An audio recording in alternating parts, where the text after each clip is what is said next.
Shabbat Shalom to everyone. Thank you for the opportunity to share some words of Torah with you this evening.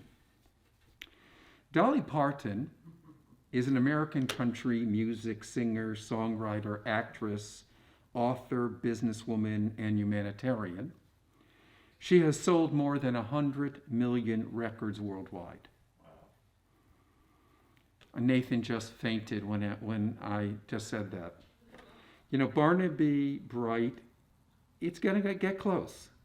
I mean, working at the New Reform Temple can give you that energy. Yeah.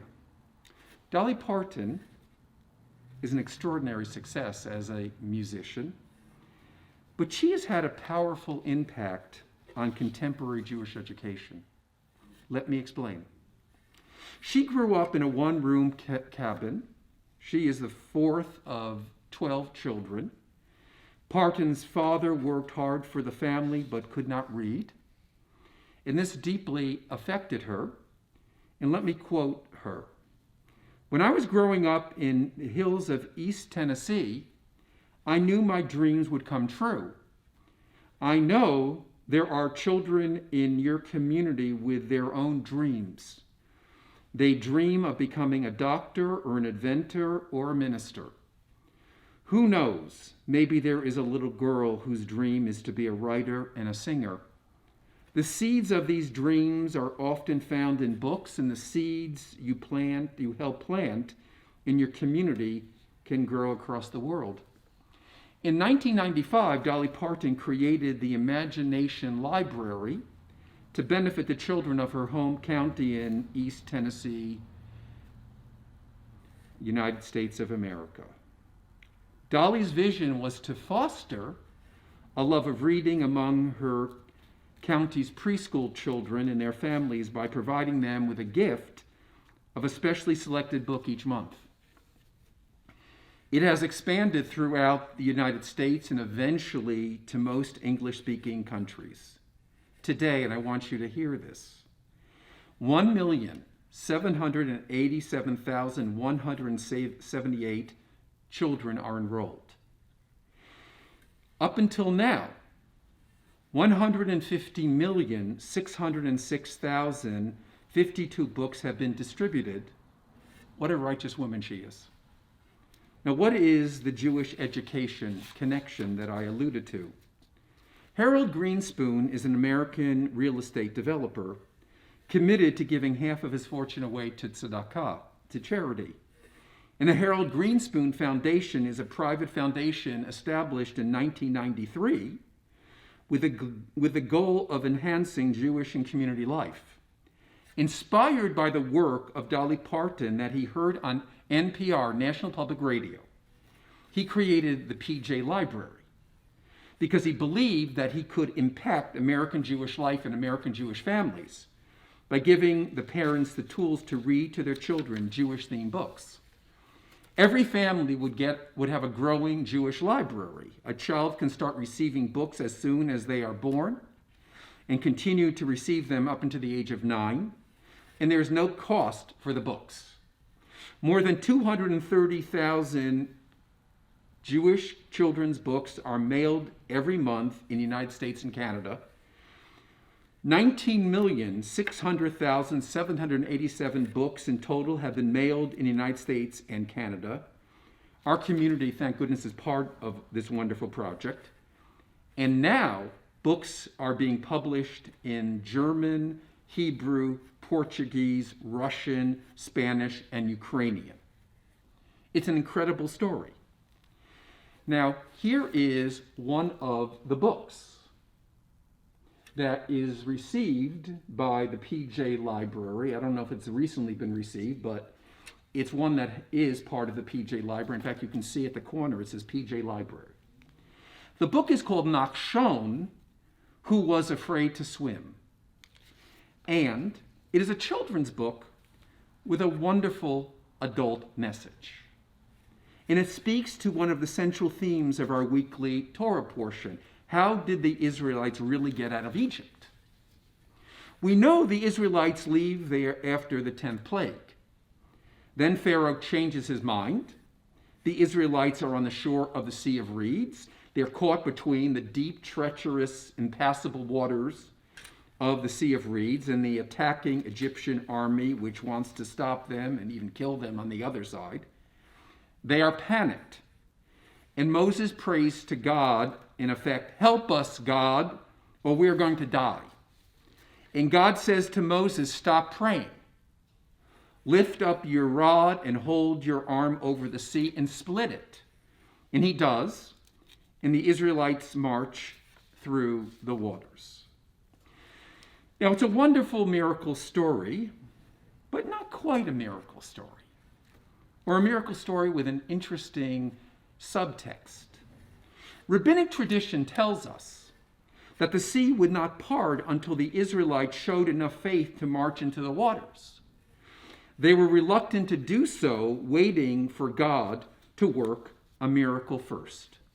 And finally, as rabbinic tradition teaches us, this Nachshon, son of Aminadav, of the tribe of Judah, was bold enough to march into the sea. Only at that point did the sea respond to the act of faith by separating, allowing the Israelites to cross on dry land. According to the Midrash, unless Nachshon went in, nothing would have happened. This children's book addresses this issue so beautifully and creates a kind of imaginary backstory. It speaks of the young boy Nachshon and how he shows tremendous bravery as he confronts the Egyptian slave masters. In fact, he's called Brave Nachshon, but he was afraid of the water and became anxious as others swam in the Nile. And standing on the shore, he was taunted for this fear. He's inspired by the example of Moses. He saw Moses as a great leader and model of behavior. And Moses challenged him by saying to him, "Real freedom means facing your fears and overcoming them." And let me read you just the last several pages of this children's but very adult book, and it's beautiful.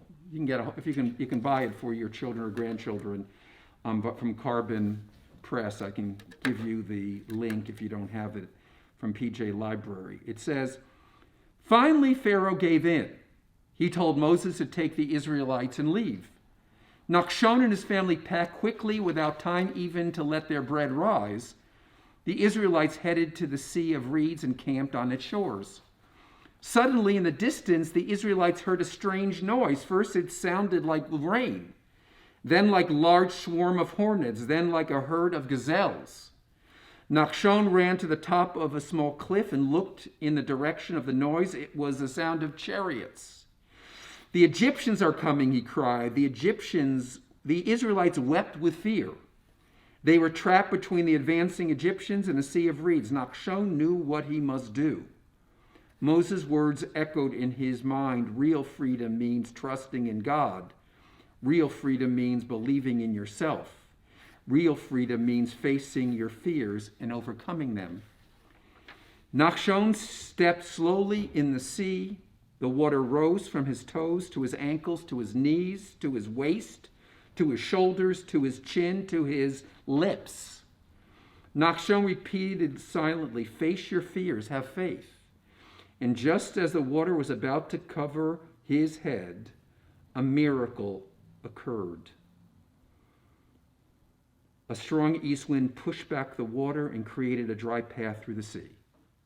And all the Israelites joined Nachshon and walked with him to freedom.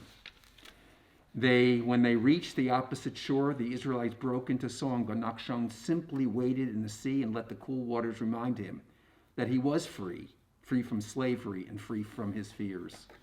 Really, a really beautiful story. Not until he plunged into the water did the sea part. God works through our actions. Prayer is not about God, what God should do for us. Prayer is what we do because of God. Freedom is a gift from God.